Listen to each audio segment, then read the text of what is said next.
Você ouve a partir de agora Gotas de Luz, uma mensagem de vida e esperança a todos. Gotas de Luz, trazendo o Espiritismo para bem perto de você. Realização: União Espírita de Monte Alto. Programa Gotas de Luz. O conteúdo do programa de hoje foi extraído de mais uma palestra realizada na União Espírita de Monte Alto pelo palestrante Roosevelt Andolfato, da cidade de Barra Bonita. Nesta ocasião, ele tratou do tema depressão. Que Jesus, o amigo incondicional de todas as épocas, nos proporcione a sua paz. E o tema que hoje nós vamos desenvolver é falar sobre depressão. É um tema interessante e absolutamente atual, porque hoje a incidência, a grande quantidade de pessoas que acabam experimentando a depressão é muito grande. Então, se começarmos a perceber e observar, teríamos que, antes de tudo, observar que ela é uma doença patologicamente classificada. Então, faz parte da vida da maioria das pessoas, em graus variados de gravidade. É verdade, o que acontece com todas as outras enfermidades.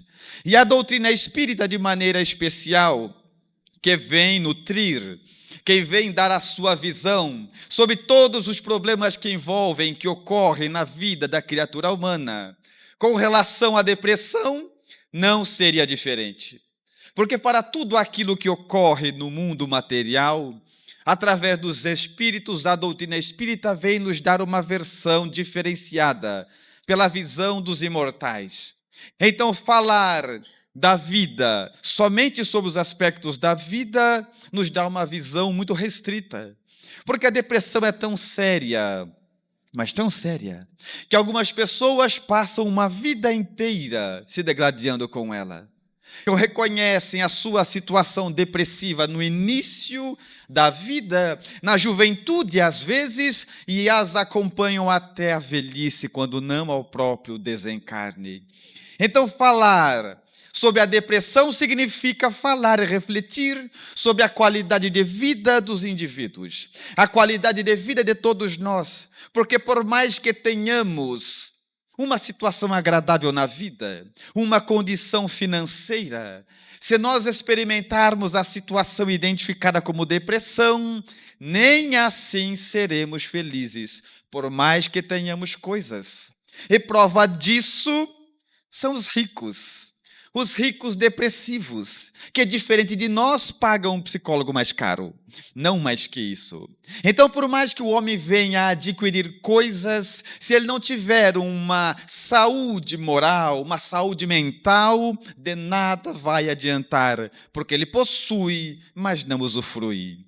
É por esta feita que os espíritos dizem que os bens materiais, quando o homem não tem condição pacífica e mental de geri-los, se transforma numa jaula que aprisionam o possuidor distraído, que passa a pertencer àquilo que ele supõe possuir. Então, de início, nós achamos que nós temos a casa. E se não tivermos estrutura mental, um dia perceberemos que é a casa que nos detém, porque vivemos para ela. Primeiro queremos um carro. E se não tivermos saúde mental, depois ele se transforma numa prisão, que agora começamos a andar pela cidade reclamando dentro do carro. Então, de nada adiantam as coisas se o homem, antes disso, não possuir a si mesmo. Então, algumas pessoas dizem: Roosevelt, você acha que o dinheiro traz felicidade? Eu digo: eu acho.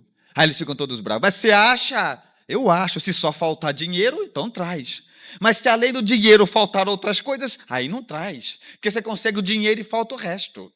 É quando observamos o Evangelho de Jesus, e lá existe uma seguinte insígnia: buscai primeiro o reino de Deus, que o resto será dado por acréscimo. Acho que a gente lê correndo e não consegue entender. Então a gente corre atrás dos acréscimos, aí só falta o reino de Deus. Então nós conseguimos coisas e ficamos tristes usufruindo das coisas, o que não nos dá benefício algum. Então, falar sobre depressão é questionar sobre os valores íntimos da criatura humana. É falar sobre como estamos direcionando, regendo, conduzindo a própria vida. E se assim não fizermos, não lograremos êxito nenhum. Mas, se buscarmos o grande dicionarista Aurélio Buarque de Holanda Ferreira, ele define depressão da seguinte forma: depressão, abaixamento de nível, resultado de peso ou pressão, abatimento moral, letargia. Evidentemente que para o nosso caso, ele qualifica a depressão como um buraco, que às vezes na rua encontramos algum lugar que existe uma saliência e aquilo é uma depressão. Porque o indivíduo que encontra-se nesse estado sente-se literalmente num buraco. Quando o indivíduo está na depressão, tudo que ele olha à sua volta, e por melhor que seja a coisa avistada, ele permanece no buraco. Então é fundamental não questionar as situações postas à nossa volta, mas sim saber que o elemento que sofre é o epicentro daquilo que suporta. Então, todas as vezes que somos vítimas da depressão, a causa dessa depressão também somos nós. Portanto, falar dela é fazer uma viagem para dentro de nós e tentar encontrar onde nos perdemos. Onde é que começamos a ficar tristes e não soubermos mais voltar. Porque diferente é, contudo, separar a depressão do conhecido baixo astral, que não tem nada a ver com a depressão. É que nós estamos no mundo de expiações e provas. E se estamos no mundo de expiações e provas, claro que virão provas, claro que virão expiações. E é natural, então, que o homem às vezes se sinta abatido e triste. Por vezes. Porque a tristeza não nos faz mal. Muito pelo contrário. Ficar triste às vezes é bom. Porque a tristeza nos dá da vida uma visão que a maior das alegrias não ousaria dar. Então não tem problema ficar triste. Muitas vezes os pais olham para os seus filhos e heroicamente, com a coragem de um pássaro diante de um gato, dizem assim: não quero que meu filho passe pelo que eu passei. Esquece, vai passar. Então, muitas vezes, a tristeza faz parte. O que nos faz mal é acostumar com a tristeza. E você diria então: mas Roosevelt, você acha que alguém vai gostar de ser triste? Claro que sim. É só andar pela rua e pergunta para as pessoas. Primeiro que passar, você fala: como é que você vai? E eles olham para você, faz aquela cara de dor e responde: indo, tocando, levando, empurrando com a barriga do jeito que Deus quer. E você percebe que acostumou. Nós saímos de um ponto qualquer para chegar a lugar nenhum. Então aí fica difícil viver. Então a questão é: será que nós também não nos acostumamos em ser tristes?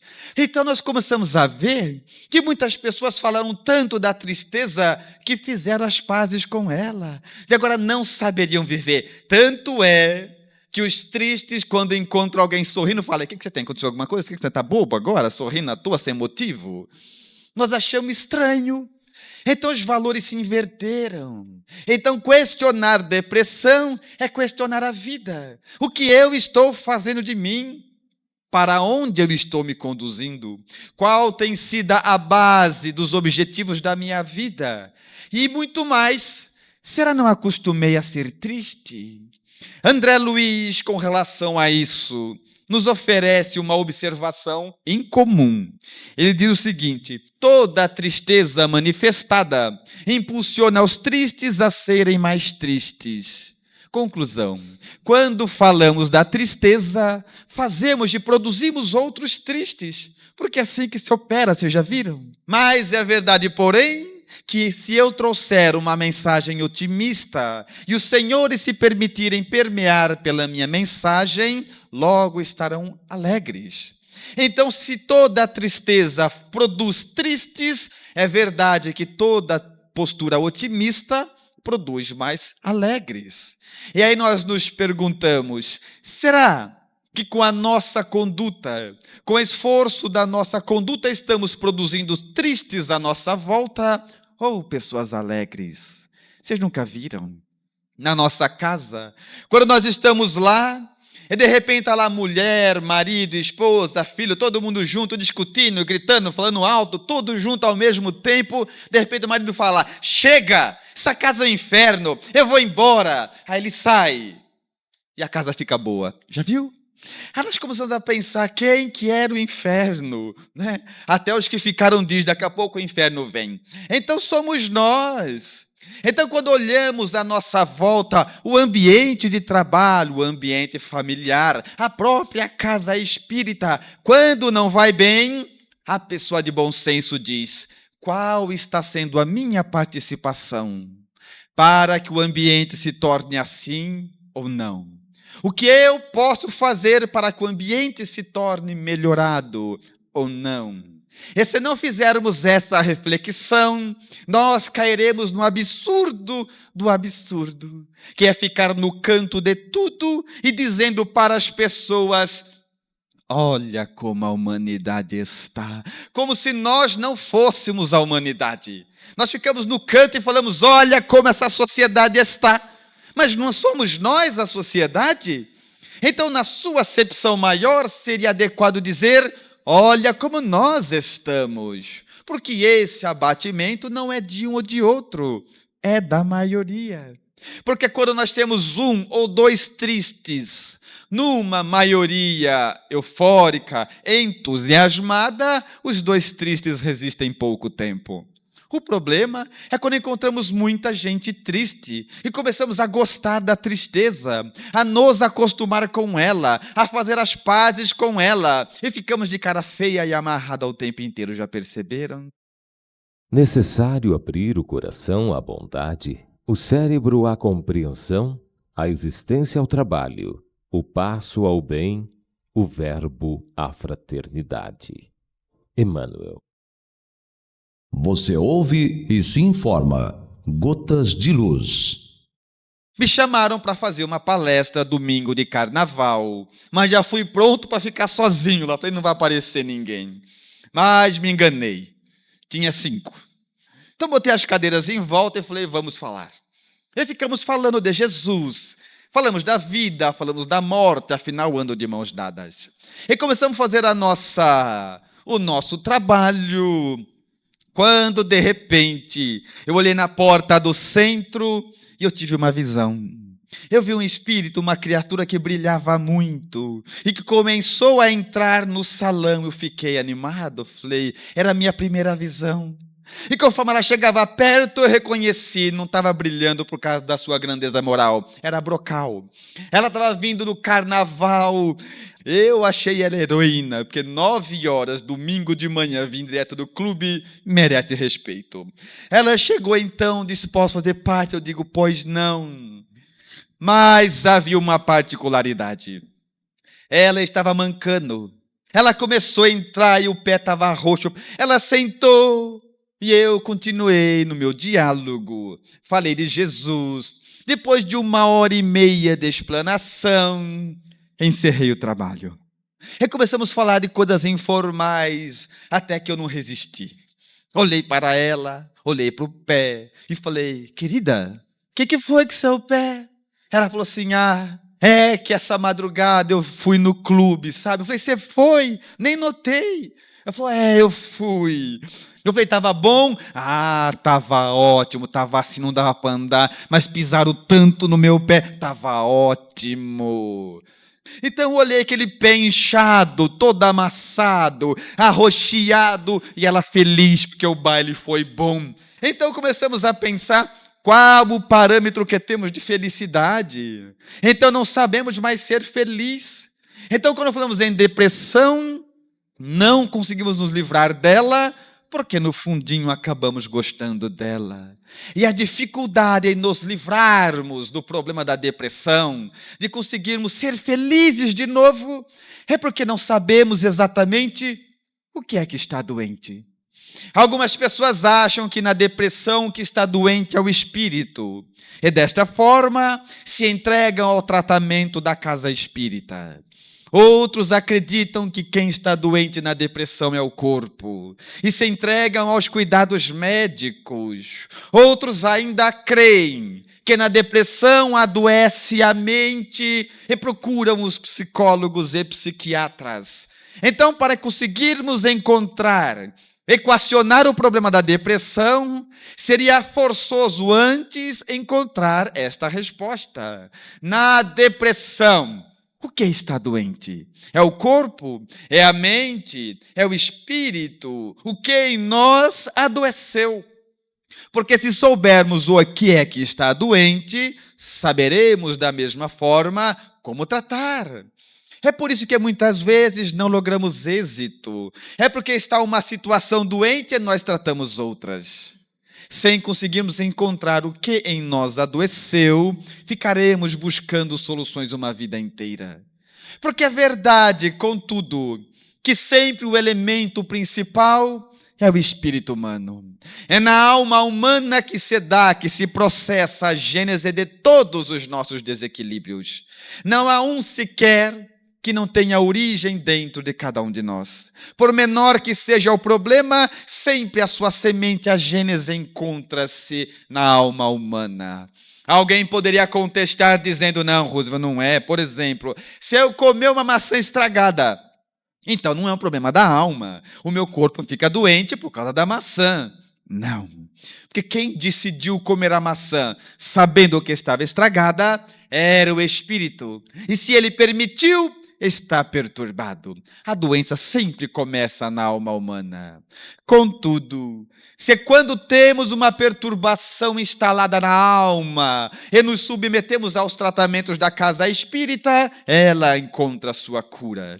Mas se ficamos muito tempo doente, aquela situação espiritual doentia faz com que o homem vá pensando somente em situações deletérias. E agora, o espírito doente adoece a mente, que passa a ser doente. Agora temos duas situações doentes no mesmo indivíduo: a alma e a mente, particularmente. E se ele prossegue, muitas vezes passa anos na depressão e vai submetendo ao corpo tanto ao excesso de medicamentos como ao excesso de pressão emocional. O corpo agora está doente. Agora temos um espírito doente, uma mente doente, um corpo doente. E se tratarmos somente um e negligenciarmos os outros, não teremos êxito algum. E é dentro desta proposta que devemos entender, então, onde devemos tratar os nossos depressivos. Aí a pergunta seria, não sei. Primeiro entender o que é que está doente. Se começamos o processo de depressão agora faz uma semana, a alma está doente. Se a depressão já se estendeu por alguns meses e o indivíduo já fala e pensa como depressivo, a mente agora está doente. Mas se já fazem muitos anos que ele é assim, e todo aquilo que ele fala reflete no corpo, o estômago dói, a mão soa, ele treme, se perturba, a cabeça dói, o corpo agora está doente. Então o tratamento de um não deve negligenciar o tratamento de outro. Para esses casos deve-se tratar a alma na casa espírita, o corpo na medicina do mundo, porque está a serviço da causa espírita e da causa dos espíritos. Da mesma forma que a mente cabe aos médicos que dela tratam. Então, a cada estágio deve-se tratar adequadamente. Por isso que nos casos mais graves, o tratamento oferecido na casa espírita para a depressão não diminui a responsabilidade de buscarmos a medicina convencional. É ilusão acharmos que vamos nos tratar no centro e o centro resolve o corpo, resolve a mente, resolve tudo. Não é assim que se opera. A cada qual segundo as suas obras. Cabe à medicina do mundo tratar o corpo. Cabe ao espírito tratar-se dentro dos recursos da casa espírita. É verdade, porém, de que os tratamentos oferecidos na casa espírita acabam influenciando a questão material do indivíduo, porque tudo aquilo que recebemos aqui também propõe uma reorganização orgânica. E isso é verdade. Citamos a necessidade de intervenção médica para os casos mais graves, porque quanto maior é o tempo em que ficamos sem reagir contra a depressão, raízes mais profundas ela instala em nós. Aí alguém poderia contestar novamente dizendo: Roosevelt, você está enganado. Eu tenho depressão porque eu tenho muitos problemas. Não é questão médica, não é questão do espírito. Se você tivesse os problemas que eu tenho, você ia ficar assim. Eu tenho depressão por causa dos meus problemas. E eu perguntaria aos amigos presentes: quem não tem hoje nenhum problema que justifique um quadro de depressão? Todo mundo tem. Quem não tem uma mulher histérica, um marido alcoólatra, um filho problemático, alguém enviado com droga, alguém que passa por problema de saúde ou falta de dinheiro? Sempre tem alguma coisa.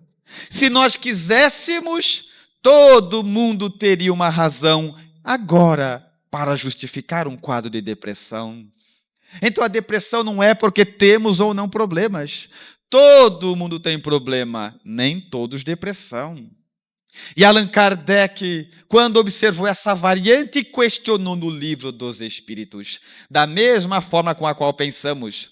Porque muitas vezes olhamos para a vida das pessoas e nos parece que nós temos problemas mais que os outros. É mais pesado os nossos. A gente sempre acha que o nosso problema é o mais pesado. E Allan Kardec questionou isso, dizendo: o que ocorre? Que algumas pessoas na Terra têm uma vida sem provas, sem expiações. A que se deve essa existência? E os espíritos responderam ao codificador: conhece-as bem? Ou sabe da vida delas somente a superficialidade? Então é assim que se opera. Então ninguém, absolutamente ninguém, encontra-se nesse mundo isento de provas ou de expiações. Todos temos problemas. E da mesma forma, todos temos razões que justifiquem sofrer, abater-se e entregar-se a um processo obsessivo, mas nem todos o fazem. A questão é dizer, então, o que devemos fazer para, mesmo com problemas, não cairmos em depressão? Eu ouço muitas vezes as pessoas dizendo: olha, Ruth, sabe o que acontece? É que a depressão é uma doença moderna. É uma doença da nossa era, da nossa época, do nosso mundo. Vai ser a doença do futuro. E creio, os amigos já ouviram também. Nenhuma coisa nem outra. Ela nem é da nossa época, nem tão quanto do futuro. Se a depressão é justamente a falta de compreensão de mim, comigo mesmo, ela existe desde que existiu o primeiro homem. Se ela mede o estado de saúde, de relacionamento que tenho comigo mesmo, desde o primeiro homem, a depressão existe.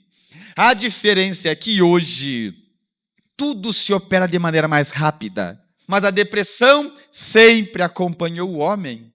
Prova disso: existe um diálogo atribuído a Jesus e Judas, não Iscariotes, Tadeu, onde Judas Tadeu estava triste, depressivo e vai falar com Jesus acerca do seu caso, para saber qual o caminho que ele deve optar. E ele é mais ou menos assim. Ele chega ao seu mestre e diz: mestre, existem dias que me sinto como uma folha seca ao vendaval, como um rio que perdeu o contato com sua fonte. Falas-me, Senhor, o que queres que eu ouça? Ponderado e altivo, Jesus entende a necessidade do discípulo e redargue com amabilidade, dizendo: Judas Tadeu, meu filho, é justo o que queres saber e, por certo, conquistar. O caminho é o otimismo, que é uma afeição divina, que pode apoderar-se das criaturas e permanecer com elas para sempre. Contudo, o Senhor da vida deixou que cada um construísse o próprio otimismo em si, porque toda facilidade é filha da ilusão. E Jesus nos dá uma diretriz para combater ou para nos permear contra a depressão. Devemos manter uma postura otimista, crer na vida, porque hoje nós reclamamos tanto e de tudo o tempo todo, que vamos criando em torno de nós próprios uma psicosfera ruim, negativa. Tanto é que as pessoas se juntam umas perto das outras e muitas vezes ficamos tristes por tristeza que nem é nossa, vocês já viram? Às vezes você encontra alguém com uma cara caidinha, acabado, assim, bem na lona, e você fala assim: o que você tem? Está triste? Estou. O que aconteceu? Ah, nem sei, me deu negócio. Então a gente fica triste com coisa que nem sabe. E isso não podemos. O solo ferido pelo arado é berço da produção. Emmanuel. Você ouve e se informa. Gotas de Luz. Então a questão é: qual é o tratamento mais adequado?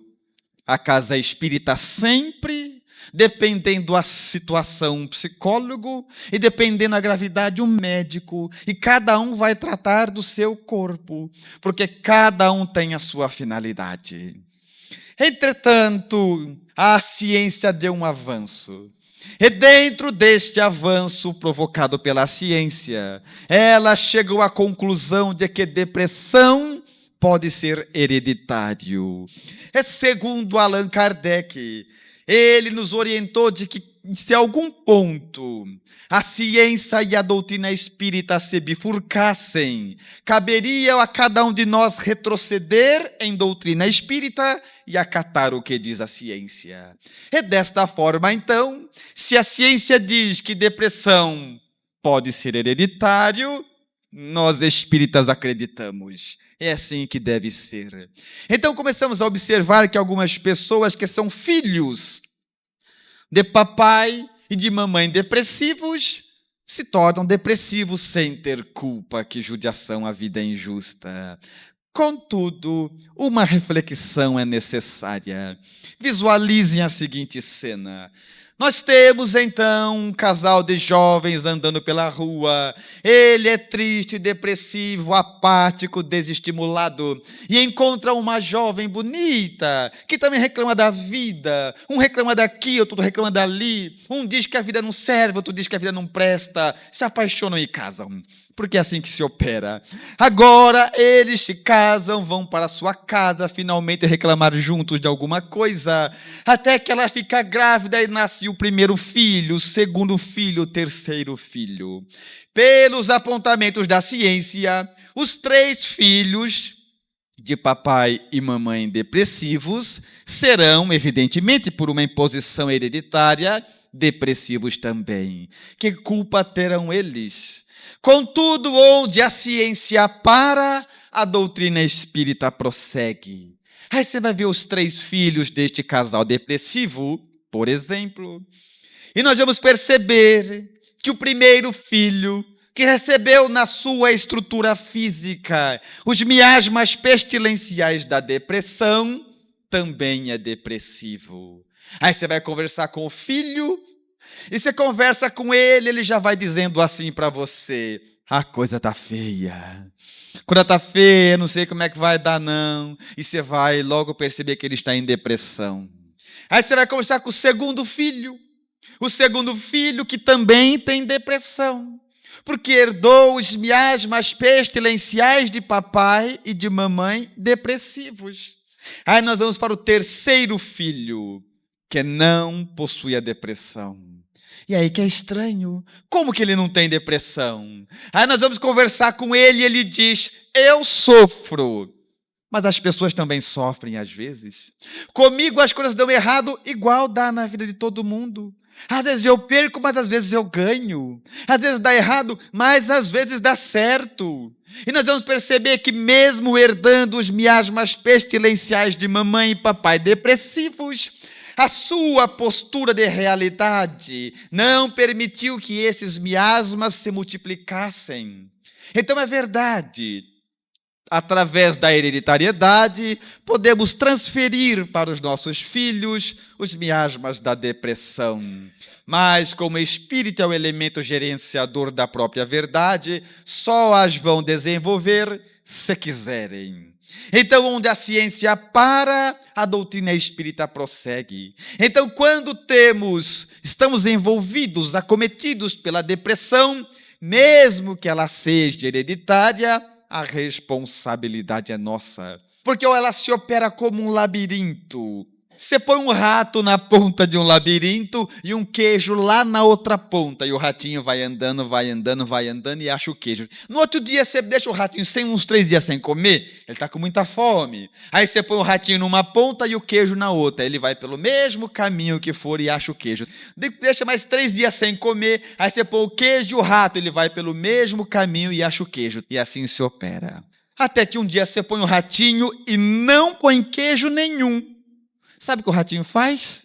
Ele vai pelo caminho que ele já conhece, mesmo sem queijo, porque já está registrado na sua mente, já é uma postura natural para ele. É como se fosse uma segunda natureza do indivíduo. De tanto ele circular aquele caminho, ele tornou-se natural. E fazemos sem pensar. Do ponto de vista psicológico, acontece a mesma coisa. Da mesma forma que o ratinho, com ou sem queijo, tende a ir sempre pelo mesmo caminho, a mente humana se processa assim.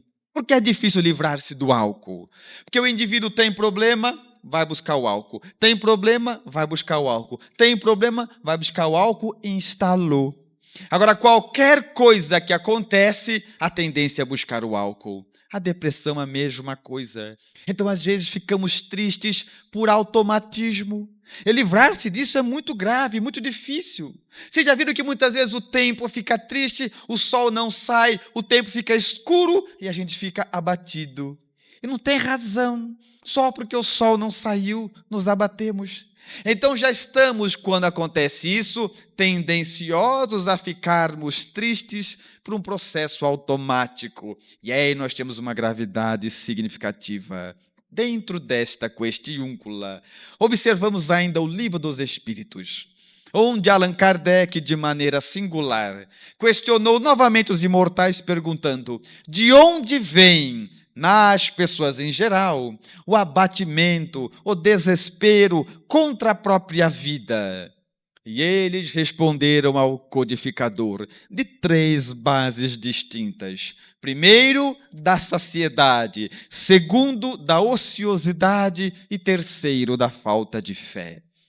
E refletindo nós sobre esses 3 patamares, o primeiro deles é a saciedade. Nós nunca estamos felizes, já perceberam ou não? Nunca está bom. Por mais que a gente tenhamos coisas, a gente sempre está triste por uma que não temos. Quando você está empregado, seu filho está bem, sua mulher está bem, seu marido trabalha, nós ficamos procurando alguma coisa que não vai estar. E é nessa uma coisa que não está que depositamos a estabilidade da nossa vida. É dela que falamos, é dela que divulgamos, é dela que comentamos, e assim sucessivamente. A saciedade é o primeiro elemento que estabelece em nós a depressão. Nunca estamos felizes. E Madre Teresa de Calcutá é dona de uma expressão memorável. Ela diz: quem não se contenta com o necessário, nada é suficiente. E pena que os nossos filhos, desde cedo e cada vez mais cedo, estão ficando iguais. Perceberam que os nossos filhos reclamam? Com 10, 12 anos, eles reclamam, porque não têm o que querem, porque não comem o que querem. Não perceberam ainda que eles estão na fase mais tranquila da vida. E como eles reclamam desde já, porque vêm os pais reclamar, eles reclamam do trabalho, eles veem o pai reclamando que chega em casa tarde, que tem que trabalhar, que a empresa é muito difícil, que o patrão trata mal, que eles ganham pouco, e aos 12 anos ele já vai detestando o patrão que no futuro ele vai ter. Então começamos a ter uma política de tristeza. Ora, é claro que nós temos dificuldades, é claro que temos problemas, mas a vida hoje oferece muitas facilidades que não reconhecemos. É igual dizer que alguns anos atrás, sei lá, 50, 60, 100 anos atrás, o indivíduo queria beber água, ele tinha que pegar um balde, descer na fonte, encher o balde, pôr nas costas, vir andando, subir na escada, depositar o balde lá, esperar a água decantar, descer para tomar água. Hoje a gente abre a torneira, ela demora 10 segundos, a gente fala que inferno de vida, tem que esperar essa torneira que não sai. Então as facilidades estão deixando a gente fragilizados. Olhamos para trás e para que a proposta de Jesus chegasse até aqui, antigamente eles enfrentavam os leões na arena de Roma. Hoje tem que enfrentar o trabalhador da casa espírita, a gente desiste. Tem que enfrentar o gerente do cheque especial, a gente para. Tem que enfrentar as coisas do dia a dia, a gente não consegue. Eles enfrentavam os leões. Nós temos que dar paciência. Eles tinham que dar a vida. E reclamamos que hoje as coisas estão difíceis. Allan Kardec tem razão. A depressão se instala em nós por causa da insaciedade. Nunca estamos felizes. Sempre queremos mais. Rogativa das mãos. Nascemos com você para a realização de sua tarefa. Não nos deixe desocupadas. André Luiz. Você ouve e se informa. Gotas de Luz. A segunda fonte onde se instala em nós a depressão é pela ociosidade. Alguém poderia pensar nesse momento, não, então não é o meu caso, porque eu trabalho tanto, eu acordo de manhã, corro o dia inteiro, como atrasado, saio atrasado, durmo com pressa. Não é o meu caso. Pode ser sim, porque é a ociosidade moral, é a ociosidade de um trabalho que nos dê valor na vida. Não é a ociosidade de correr e trabalhar o dia inteiro sem sentir sentido nela. É a ociosidade de encontrar-se na vida. Então, a ociosidade moral instala em nós a depressão. Vulgarmente, nós sabemos disso. Eu costumo falar para as pessoas assim, está com depressão, vai trabalhar que passa. Porque quanto mais o indivíduo se entregar ao trabalho, além do trabalho que nos garante o pão, mais ele está salvo da depressão. Quando começamos a ser voluntários em causas, então quanto mais nos dedicamos às misérias alheias, vemos que as misérias da nossa própria alma vão saindo. Então a primeira relação seria: trabalhe, além do trabalho convencional do dia a dia, mas abrace alguma causa que neste caso é um elemento salutar. Saciedade, a ociosidade e, por fim, a falta de fé. Ora, espírita, como estudamos menos que o mínimo necessário, começamos a observar que a falta de fé é elemento determinante no que tange a nossa depressão. Então nós dizemos às pessoas que confiamos em Deus, que Deus é justo. O que acontece comigo não. O que acontece comigo? Nem sei, é um acidente de percurso. Ora, companheiros, exercitemos a fé. A depressão encontra espaço para instalar-se quando há ausência da fé real. E algumas pessoas dizem, mas eu creio em Deus. Não basta, os maus também creem. Crer em Deus, para quem habita um mundo de expiações e provas, é muito pouco. É necessário vivê-lo, senti-lo, ser exemplo dessa fé. Eu creio em Deus, e o que acontece comigo está certo. Não sei exatamente por que é que eu sofro, mas está certo, está. Porque na vida existe injustiça, mas não injustiçado, ou Deus não seria justo. Falta de fé. Eis o elemento número 1 para instalar em nós a depressão. Cremos ou não cremos? E abriríamos um adendo ainda para estabelecer uma relação entre a depressão e a obsessão. Uma muitas vezes justifica a outra, porque é verdade que nem todo obsediado está depressivo, mas todo depressivo está obsediado. Por uma razão muito simples. Porque aquele que está obsediado, nem sempre o obsessor quer abatê-lo. Nem sempre ele tem obsessão, nem sempre ele tem depressão. Por quê? Muito simples. Se o obsessor quiser que ele se mate, sabe o que ele faz? Com que ele se sinta super-homem, forte. Se quiser com que ele se cometa o ridículo, faz com que ele se sinta mais e melhor que as outras pessoas. Nem sempre, mas a depressão não. Quando não é a causa, é a consequência. Ou o indivíduo sofre a pressão da obsessão e entra na depressão, ou ele entra na depressão e, pela postura mental abatida, atrai a obsessão. É um ciclo. O que seria um agravante no quadro obsessivo. Portanto, eu não creio que exista a possibilidade mínima sequer de um indivíduo livrar-se da depressão sem o auxílio concurso da casa espírita. Evidentemente, não por um processo mágico, mas fazendo com que ele exercite aquilo que a casa espírita oferece, o que é uma outra coisa. É igual quando você vai no médico.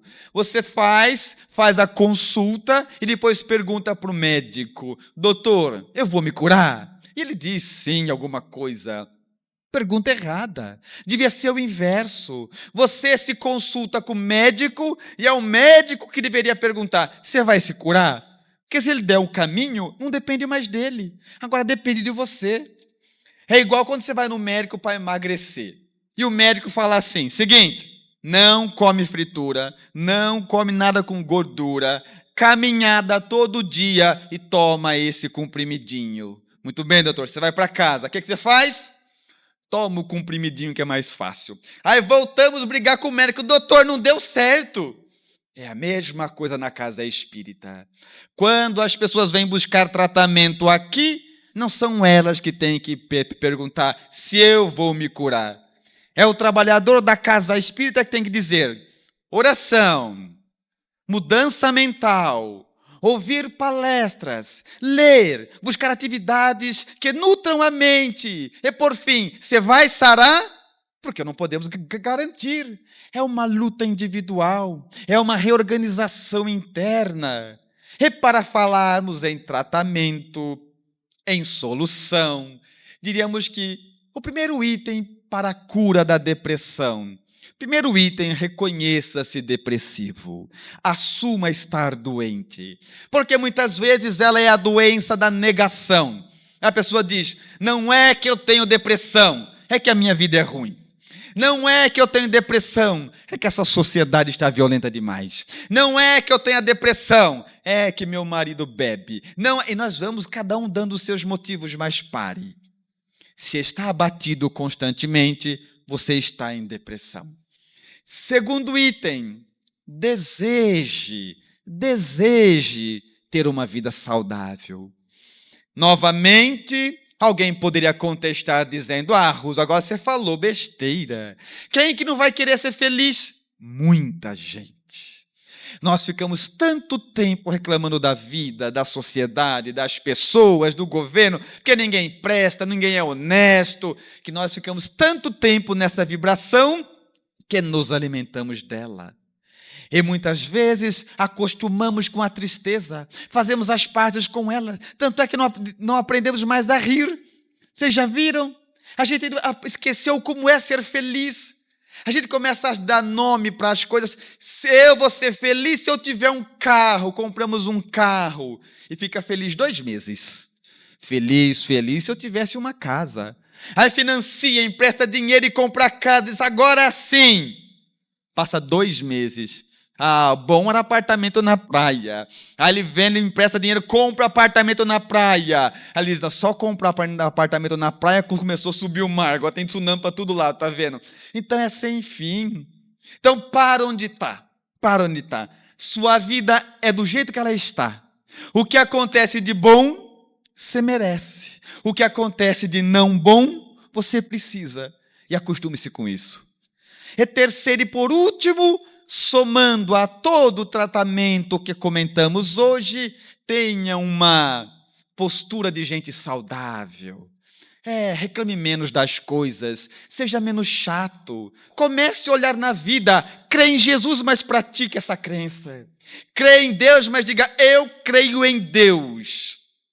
E tudo aquilo que acontece comigo, acontece baseado numa causa nobre, num fim justo. Nada se entrega ao acaso. Somente tendo postura, comportamento de gente saudável, comportamento de gente adulta, é que teremos uma vida saudável. Longe disso, seremos eternos pedintes daquilo que vem do alto.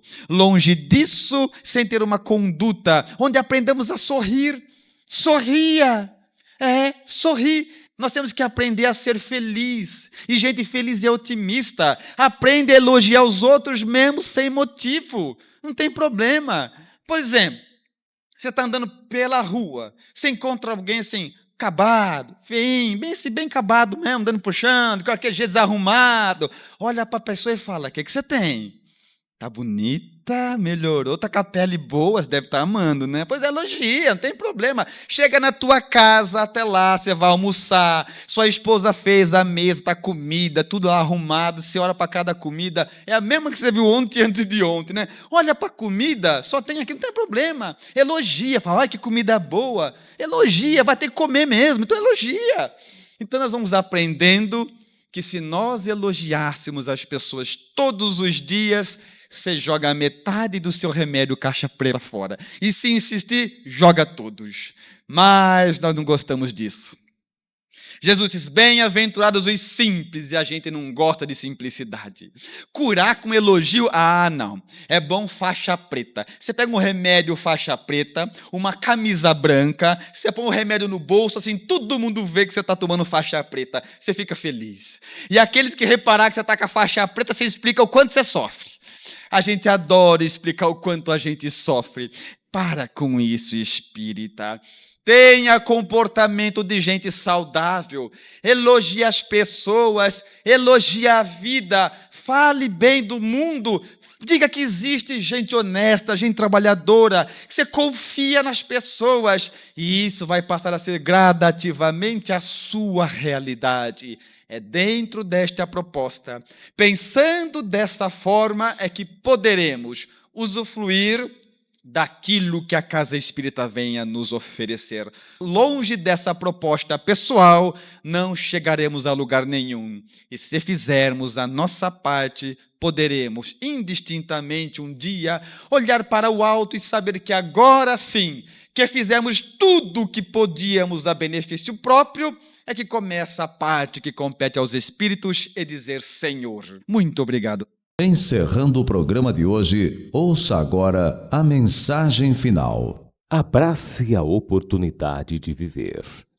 Faça ecoar no seu coração um som de alegria perante a vida. Deixe o seu ser interno vibrar, pondo à mostra positividade e alegria. Não entre em abatimento, nem que seja pequeno. Afaste com vigor os pensamentos negativos e coloque no lugar de cada um deles os construtivos, elevados e vigorosos. Em você estão postas todas as virtudes que Deus achou conveniente uma pessoa ter. Use o fabuloso potencial que possui e sinta que se lhe abre uma nova vida, plena de conquistas e felicidades. Para construir o seu progresso integral, Deus lhe deu o majestoso poder da vontade. Tenham todos muita paz e até o próximo Gotas de Luz.